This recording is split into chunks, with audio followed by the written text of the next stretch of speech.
Hindi dumadami sa akin eh.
Naka 2 hours ang connection.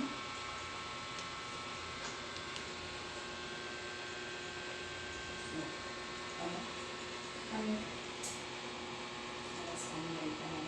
Kanina lang, no? Okay, Sir Gani, pwede mo ma-explain sa atin, pangatlo na to na punta. Anong pakiramdam mo? Kasi yung mga tatlong bisis, pangatlo na to na, medyo sabi ko nga, mas nakulangan ako doon sa yung kurente. Kurente ba tawag no? Yung ano, kasi parang yung unang pangalawa, parang meron pa rin nahanap na kumbaga yung paggaling, kailangan talaga maramdaman. Pero ngayon, ito na, mamaya bubukas, makaramdaman ko kung paano ba talaga yung pagbabago. Ano kasi mas malakas, mas maganda yung mas maganda yung result. Kaya nga ngayon lalo pinalakasan mo no? Dahil Kasi, kailangan natin.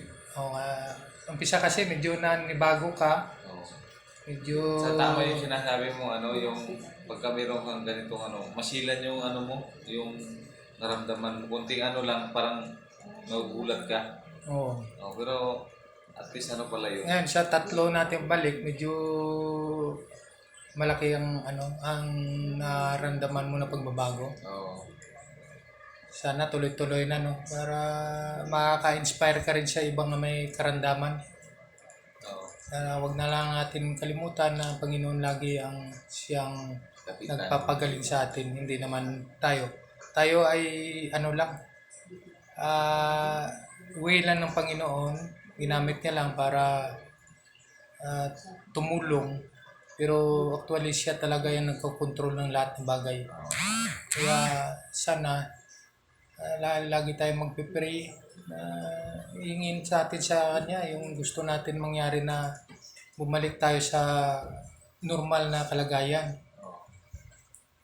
Yun sa iba dyan na gusto rin na gumaling kung may nararamdaman, PM lang sa akin. Tutulungan ko kayo basta totoo naman yung kailangan nyo na bahagi na tutulungan natin. Yun bye.